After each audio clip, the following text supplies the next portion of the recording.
Good morning, students.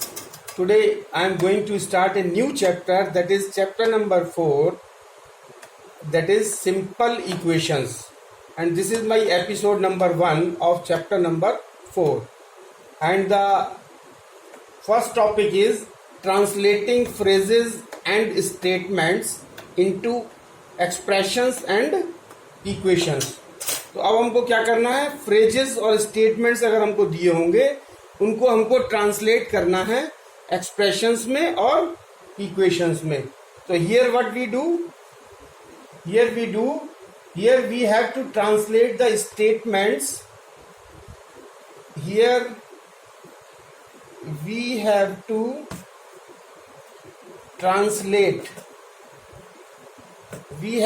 translate the statements. Here we have to translate the statements into simple equations,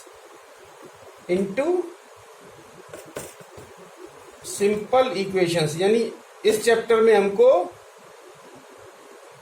translate करना है statements को simple equations में या और expressions.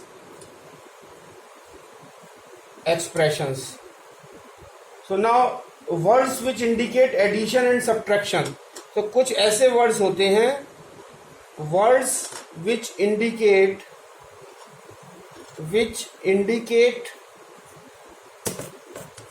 Addition and subtraction. Addition and subtraction. तो इस statement में हमको कुछ ऐसे वर्ड्स दिए होते हैं जो हमको डायरेक्ट शो करते हैं कि हमको एडिशन करना है या सब्ट्रैक्शन करना है. और वो वर्ड्स कैसे हैं, सच एज, वो वर्ड्स कौन से होते हैं, प्लस. अगर प्लस कहीं है तो इसका मतलब हमको एडिशन करना है. और या फिर उसमें दिया हुआ है इंक्रीज्ड बाई अगर दिया हुआ है इसका मतलब हमको प्लस करना है. या दिया हुआ है मोर देन तो इसका मतलब है कि हमको इंक्रीज करना है. और या फिर सम दिया हुआ है. इन सब का मतलब ये होता है कि हमको एडिशन करना है. प्लस 4 तो इसका मतलब 4 प्लस करना है. इंक्रीज्ड बाई 3 मीन्स 3 उसमें इंक्रीज करने हैं. मोर देन 7 तो वो 7 इंक्रीज करना है. सम मतलब तो प्लस है ही है. So these are the words which indicate the addition and subtraction. All indicate addition. ये सारे क्या करते हैं, ये सारे वर्ड्स जो है वो हमको इंडिकेट करते हैं एडिशन को.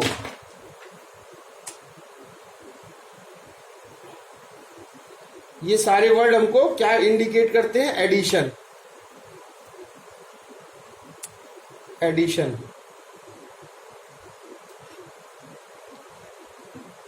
और next is if we take an example. इसी चीज को अगर हम एग्जाम्पल से समझें तो कैसे होगा, यानी फ्रेजेस अगर मान लिया दिया हुआ है और एक्सप्रेशन में हमको बनाना है, कन्वर्ट करना है. तो फ्रेजेस अगर मान लिया जाए, फ्रेजेस दिया हुआ है, एक्सप्रेशन में बनाना है. तो मान लिया क्या दिया हुआ है, अगर हमको दिया हुआ है 3 + 8 तो 3 + 8 का मतलब क्या है, हम लोग डायरेक्टली लिख लेंगे 3 + 8 तो मीन्स एडिशन हो गया. या फिर अगर ये दिया हुआ है कि x इंक्रीज्ड बाई 7 तो इसका मतलब x में +7 हम कर दें तो x + 7. अब वर्ड्स सच एज, अब कुछ वर्ड्स ऐसे होते हैं, वर्ड्स सच एज माइनस क्या करता है, सब्ट्रैक्शन. और डिक्रीज्ड बाई क्या इंडिकेट करता है, सब्ट्रैक्शन. लेस देन क्या शो करता है, लेस देन ये क्या शो करता है, सब्ट्रैक्शन. और डिफरेंस भी क्या शो करता है, डिफरेंस का मतलब माइनस. डिफरेंस. तो ये सारे वर्ड्स जो है वो हमारे क्या शो करते हैं, सब्ट्रैक्शन. सबट्रैक्शन। और इसको भी अगर हम फ्रेजेस से समझें, एग्जाम्पल से, तो हम इसको समझ सकते हैं। एग्जाम्पल अगर हम बताएं तो एग्जाम्पल में हम फ्रेजेस लेंगे 5 माइनस 11। मान लिया फ्रेजेस दिया हुआ है 5 और यहाँ लिखा है माइनस 11, तो इसका मतलब हो जाएगा 5 में से माइनस करते हैं 11। और दूसरा अगर फ्रेज दिया हुआ है 5 less than x, 5 less than x, मतलब x में से 5 less means x minus 5। So this is the expression. Now words which indicate division and multiplication. अब कुछ वर्ड्स जो हैं वो शो करते हैं division and multiplication. Words which indicate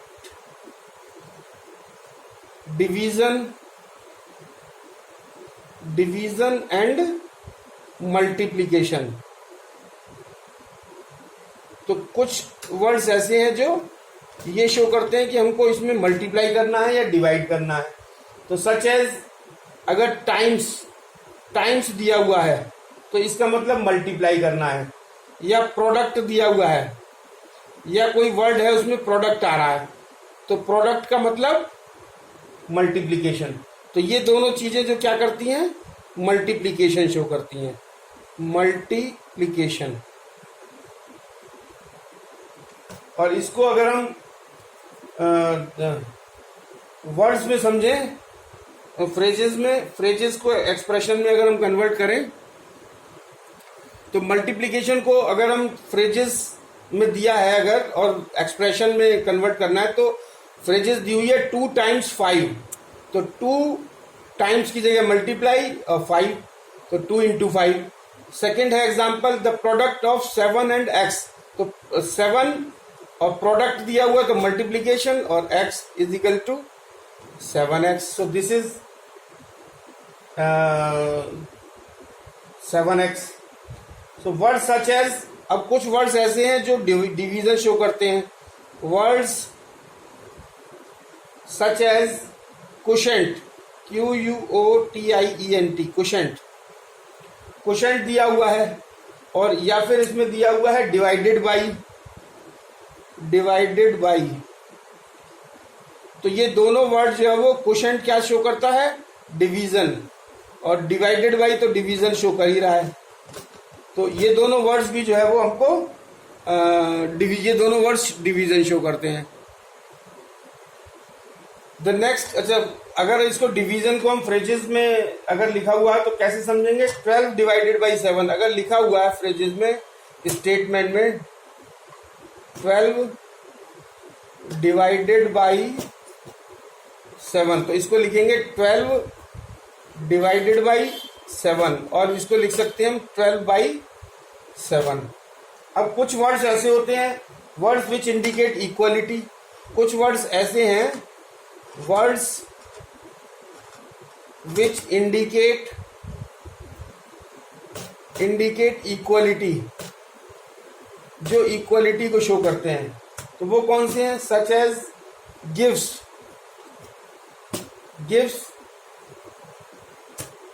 ये इक्वलिटी को शो करेगा, और इक्वल्स, ये दोनों वर्ड्स जो किसको शो करेंगे, इक्वलिटी को, इक्वलिटी। और इसको अगर हम ऑल इंडिकेट इक्वलिटी मतलब इसको विद इन ब्रैकेट इक्वल ऐसे शो करते हैं। अब अगर इसका एग्जाम्पल लें, एक स्टेटमेंट दिया हुआ है और उसकी इक्वेशन बनानी है, तो अगर हमको एग्जाम्पल है, अगर हमको स्टेटमेंट दिया हुआ है, स्टेटमेंट, और इसकी हमको इक्वेशन अगर बनानी है, अगर स्टेटमेंट में इक्वेशन बनानी है और स्टेटमेंट क्या दिया हुआ है, the quotient of x divided by 3, the quotient of x divided by 3, ये एक स्टेटमेंट है। तो इसको इक्वेशन कैसे बनाएंगे? x divided by 3 is equal to is 5। The quotient of x divided by 3 is 5। तो x divided by 3 is equal to 5। तो इसको एक्सप्रेशन में ऐसे लिखेंगे। So these are the very important terms and conditions. So now the next point is difference between expression and equation. तो ये समझना बहुत जरूरी है कि एक्सप्रेशन और इक्वेशन में क्या डिफरेंस है। डिफरेंस बिटवीन expressions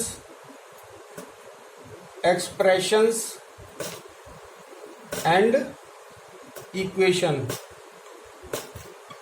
तो इक्वेशन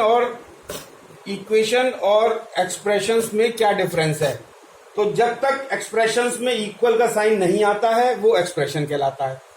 अगर किसी एक्सप्रेशन में इक्वल का साइन नहीं है तो एक्सप्रेशन कहलाएगा, और जब उस एक्सप्रेशन में इक्वल का साइन लग जाता है तो वो इक्वेशन कहलाता है। किसी भी स्टेटमेंट में जब तक इक्वल का साइन नहीं लगा रहता वो एक्सप्रेशन कहलाता है, जब इक्वल का साइन आ जाता है तो वो इक्वेशन कहलाता है। अब now what is equation? So equation, what is equation? A statement of equality, a statement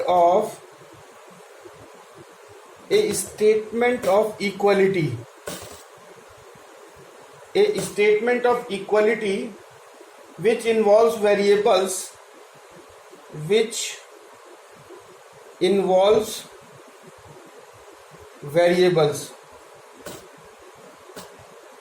is called equation। an equation। और एक्सप्रेशन क्या होता है? एक्सप्रेशन की डेफिनेशन है, expression a statement which involves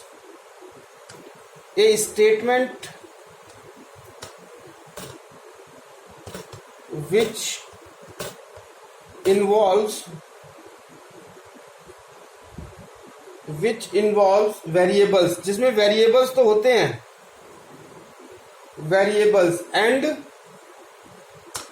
does not involve sign of equality,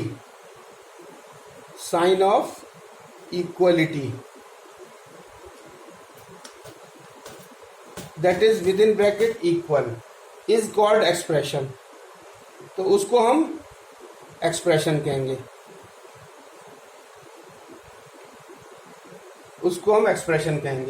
now the next point is setting up of an equation.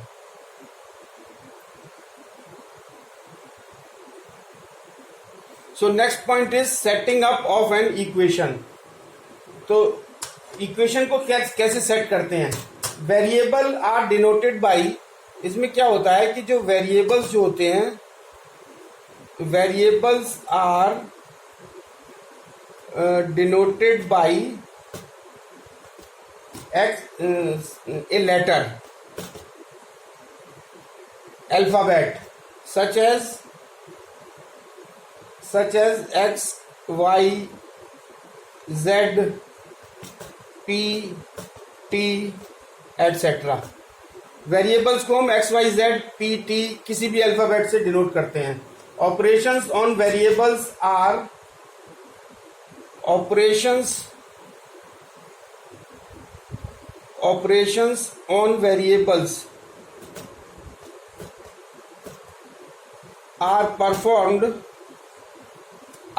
performed in the same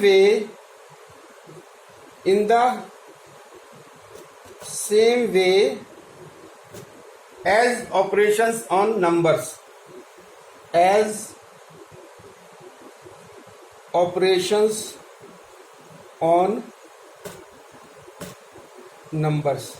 So this is a very important point. Setting up an equation, this is very important point variables are denoted by a letter such as x, y, z, p, t, etc.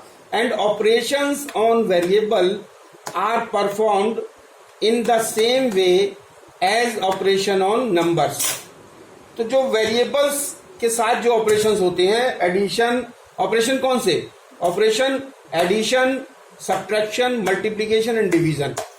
तो वो जो जैसे numbers के साथ जो operations हम addition subtraction करते हैं, वैसा ही addition, subtraction, multiplication, division operation on variables के केस में होता है. जैसे एग्जांपल अगर हम लेते हैं तो एग्जांपल जैसे नंबर्स के केस में हम 3 + 5 = क्या लिखते हैं? 8. और ऐसे ही वेरिएबल्स अगर हो तो 3x + 5x = क्या लिखेंगे? 5 + 3 = 8x. तो ये जो ऑपरेशंस हम नंबर्स में करते हैं, वही ऑपरेशंस जो है वो हम same operations are performed in the case of variables and we take the like terms on the same side. So this is the end of the topic, and in the next lecture, video lecture, I will solve the exercise 4.1. Thank you very much.